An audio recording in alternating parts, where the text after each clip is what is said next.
Hello பீபர்ஸ், welcome to filmi craft. நான் உங்கள் அருண். இந்த எபிசோட நம்ம பார்க்க போகிறது 2026 ஒரு Hindi language biographical drama TV சீரீஸாக அமேசான் எம்எக்ஸ் பிளேயர்லேயே இப்போ ரீசெண்டாக வெளியாகிருக்கிற made in India a Titan story. இதனுடைய கதைக்கிழமை 1970களில். அப்போ அது பாம்பேயில் செட் அவுட் பண்ணப்பட்டிருக்கு. இந்த சீரீஸில் நம்ம கதாநாயகனுடைய பேர் ஜெர்ஜெக்ஸ் தேசாய். இவர் பேசிக்காக டாடா குரூப்புக்காக வேலை பார்க்கக்கூடிய டாட்டாவுடைய எம்ப்ளாயி.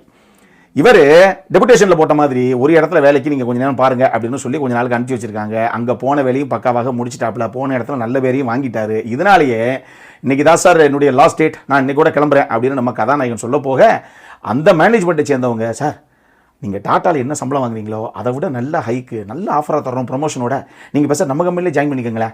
ஒரு பிரச்சனை அப்படின்னு உங்ககிட்ட வந்தால் அதுக்கு 10 சொல்யூஷனை சொல்கிறீங்க. இந்த மாதிரி ஒரு பயங்கர எஃபிஷியண்ட்டான ஒரு எம்ப்ளாயை தான் நாங்கள் வலை போட்டு தேடிக்கிட்டு இருக்கோம், நீங்கள் நம்மளே ஜாயின் பண்ணிக்கோங்களேன் அப்படின்னா அவர் சொல்கிறாப்புல, சாரி சார், நீங்கள் ₹1 கோடி சம்பளம் கொடுத்தாலும் நம்மளால் அது வேலைக்கு ஆகாது. காரணம் என்ன அப்படின்னா, என்னை பொறுத்தளவுக்கு tata is more like my family, அதனால் டாட்டா அப்படின்னு சொல்லிட்டு அவர் டாட்டாவுக்கே போயிடுறாரு.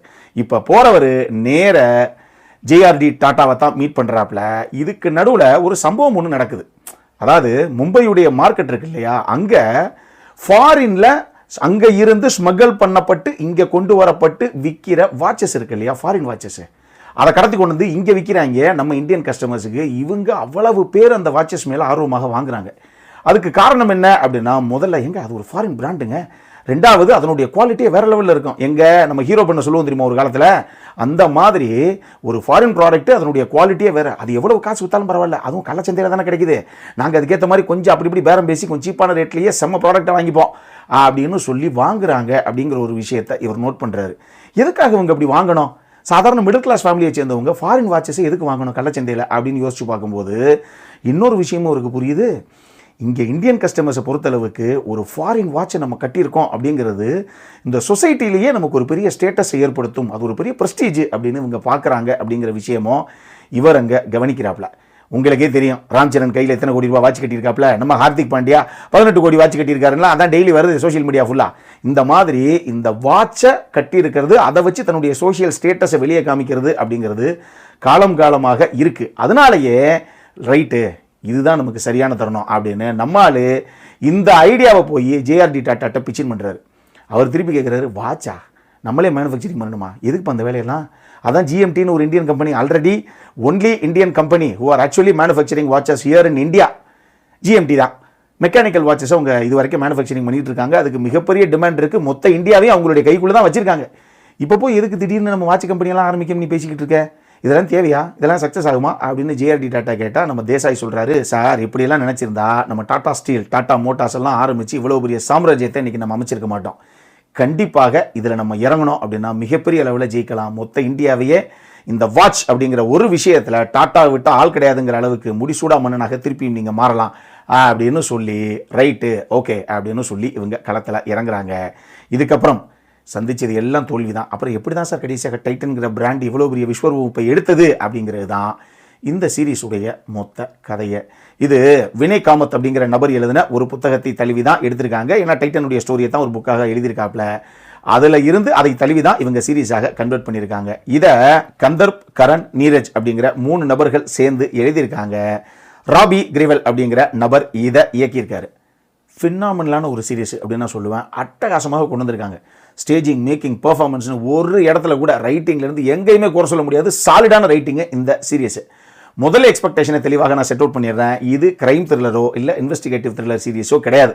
அப்படியே ட்விஸ்ட் அண்ட் டர்ன்ஸோட போகிறதுக்கு ஸ்டில் இந்த சீரீஸில் நம்ம எப்பயும் சொல்கிறது உண்டு, எங்க ஒரு சீரீஸ் 6 எபிசோடு 8 எபிசோடு எடுக்கிறீங்க அப்படின்னா ஒரு எபிசோடு முடியும் போது நம்ம எதிர்பார்க்காத ஒரு பெரிய விஷயம் அங்கே இருக்கணும். அப்போ தான் ஐயோ இப்படி ஆகி போச்சுங்க, அப்போ அடுத்த எபிசோடு என்ன ஆகுமோ அப்படின்னு டக்குன்னு நம்ம போய் பார்ப்போம், அடுத்து அப்படியே கண்டினியூ பண்ணி பார்ப்போம். ரைட்டா?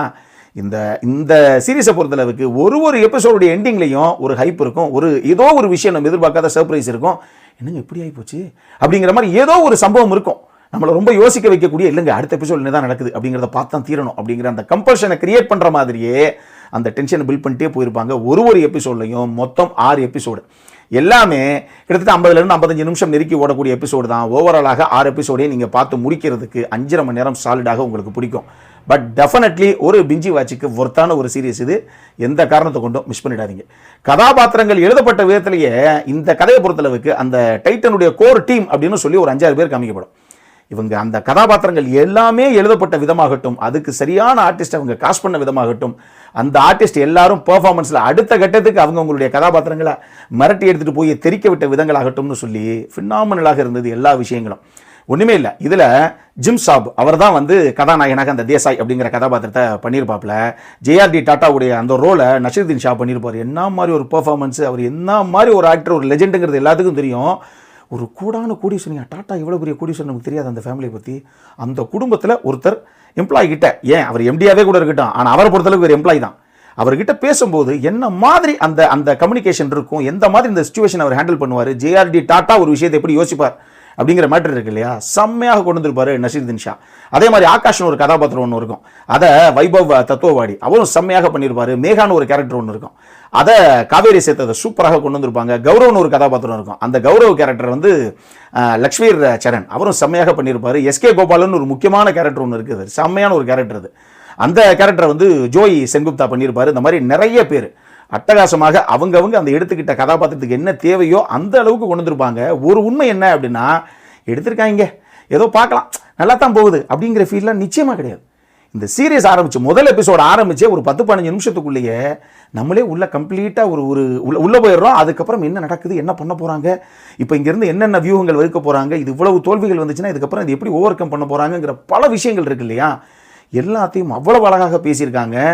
மேக்கிங்காக, ஸ்டேஜிங்காக எல்லாத்தையும் மிரட்டி விட்டுருக்கு இந்த டீம். இதை தாண்டி இந்த சீரியஸுடைய வசனங்களும் இதுக்கு மிகப்பெரிய பலம், மிகப்பெரிய உயிர்ப்பு அப்படின்னு நான் சொல்லுவேன். உதாரணத்துக்கு, a dream without a passion and conviction is doomed to fail அப்படின்னு சொல்லி ஒரு வசனம் ஒன்று வரும். இதில் அதே மாதிரியே the biggest mistake in the world is not learning from your mistakesனு சொல்லி ஒரு வசனம் ஒன்று வரும்.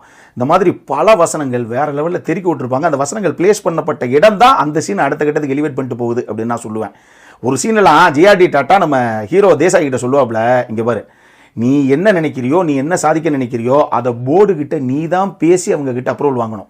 நான் ஜேஆர்டி டாட்டா அப்படிங்கிறனால என்னுடைய நேமையோ என்னுடைய ஸ்டேட்டஸையோ யூஸ் பண்ணி அந்த அப்ரூவல் நான் அவனுக்கு வாங்கி கொடுக்க மாட்டேன், நான் மீட்டிங் வர மாட்டேன்ருவார்.